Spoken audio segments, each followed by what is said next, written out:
my name is Megan Lewis, and today I'm going to be informing you on animal abuse that goes on throughout the United States. When I think of animal abuse, I usually think of a dog being beaten or puppies being left on the side of the road in a box, but dogs aren't actually the only victims of animal abuse. They are 64% of that animal abuse, but 18% are cats and 25% are other animals like horses or livestock. And with horses and livestock is usually cases that have to do with neglect because people that own them don't have the money to really take care of them because they're expensive animals to own, so they're neglected. I found that many situations are connected with domestic violence, and 71% of the domestic violence victims have said that their animals have been targeted during that domestic violence situation. There are many situations that have to do with animal abuse, but I'm only going to tell you about a couple examples just to give you a feel on what animal abuse is and the signs of animal abuse, so you could tell when something is happening and hopefully take action to that. One situation are puppy mills, like the puppies that you see at the puppy store that are like $1,000 because they're purebred come from puppy mills, and these situations are very, very poor. These animals are not taken care of properly, and they are usually shoved two dogs into one little crate and just get bred over and over and over until they die. And a lot of those dogs have bad diseases because they are not taken to the vet or anything. They have bad teeth and bad hygiene, and a lot of times they end up not being able to eat the food because their teeth get so bad because they don't feed them proper food. They just get leftover food from other places and just mix it all together in a big silo and just feed it to them. So that causes them to lose teeth and get really sensitive, and because they are not brushed or bathed or anything, a lot of times the dogs get matted really bad. Also, thousands of greyhounds a year are killed because of their lack of racing capabilities. So there are organizations that save those greyhounds and adopt them out to people. So that's something that people can do to help save those dogs at least.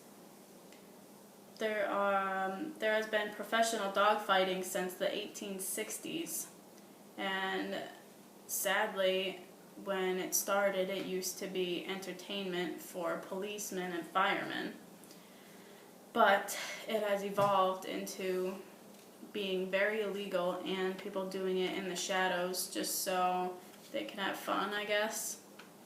And this is why pit bulls get their bad name most of the time, because those are the dogs that people use to do the dog fighting just because they think it's fun.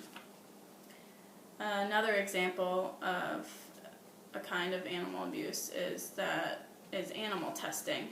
And I found that over 100 million animals a year are killed from testing facilities for chemicals, drugs, food, and cosmetics.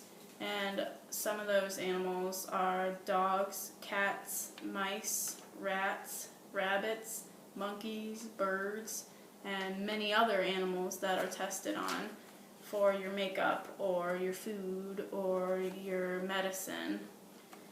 And that's something that people don't really think about very often because it's just some stuff that we need, but people test on these animals to make sure it's okay for humans, but it kills over 100 million animals a year. So I feel like there should be some other kind of testing so these animals aren't killed. Another example is that every major circus has been caught violating care conditions for their animals. so they aren't very clean and healthy with their animals, so I'm guessing they get sick very easily. There are many signs of animal abuse as well for different kinds of animals, but I'm going to tell you a few of them. One of them is dogs being chained outside to a tree or something in the yard, and they could be chained out there with no shelter, which is illegal. Animals could be emaciated, which means they're very skinny and clearly not fed right. Obvious untreated wounds, such as limping or the animal being distressed, and too many animals being on a property. And this is called hoarding.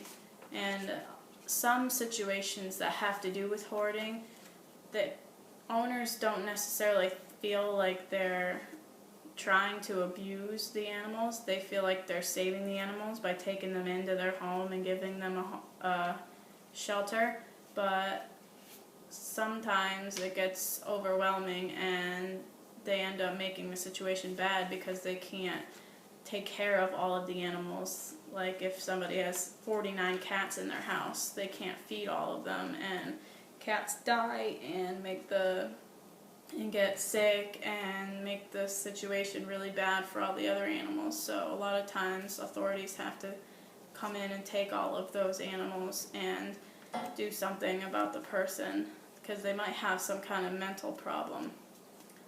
I found all of this information at greyhound.com, humanesociety.org, and dosomething.org. I hope you learned something about animal abuse and will know when a situation comes into your life and maybe you could do something and help an animal. Thank you.